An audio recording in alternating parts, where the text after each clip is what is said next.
We thank God for uh, our saint for today. We will talk about him first, and then we will talk of the gospel, which is the same, pareho lang, no? Kaya ang ganda na example na ito. Si Saint Lawrence, nung panahon, nung 3rd century, the year 258, if I'm not mistaken, yung Pope nun, Saint Sixtus, yung emperador ng Roma, binawal ang Christianity, no? Pinatay lahat ng mga pare at ang Santo Papa, no? Inuubos, no? Pinaalis at pinatay, no?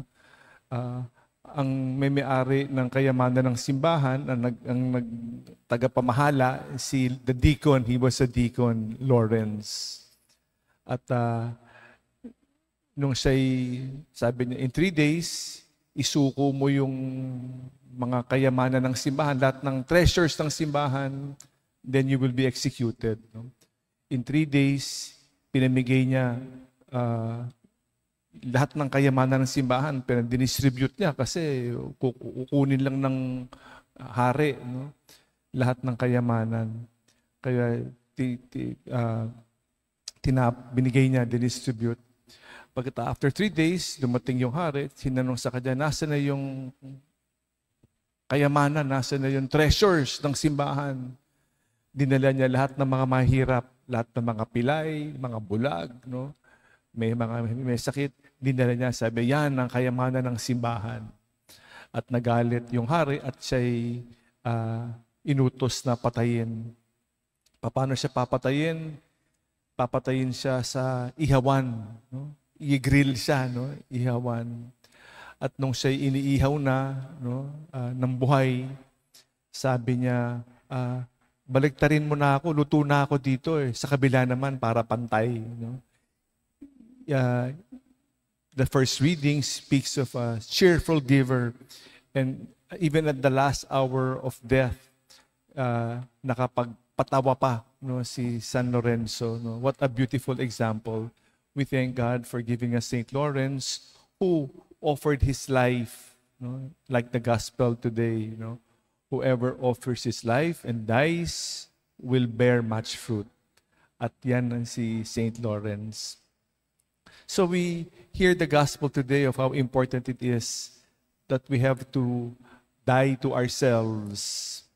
We are either selfish or selfless. We try to preserve life or we try to give life. Ano ba tayo? Ang focus. No? So it is very, very important, no, how it is. We are self-centered or other-centered.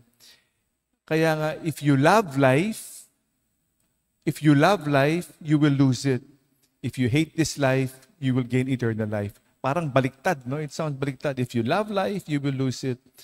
Love and hate.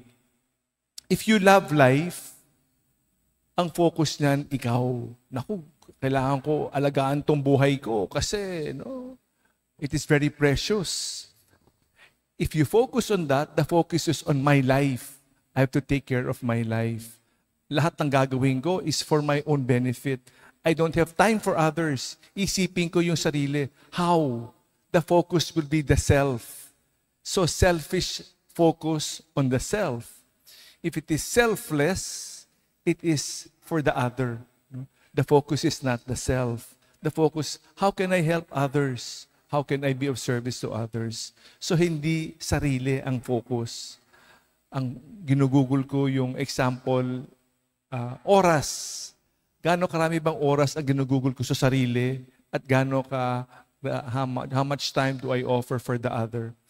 Ang focus ko para sa sarili, buong araw lang ginagawa ko para sa aking sarili. Paano ko ginagamit yung oras sa lahat ng kayamanan na meron ako, sa lahat ng whatever I have, how much time is one example.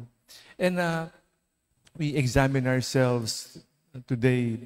We ask Saint Lawrence to help us.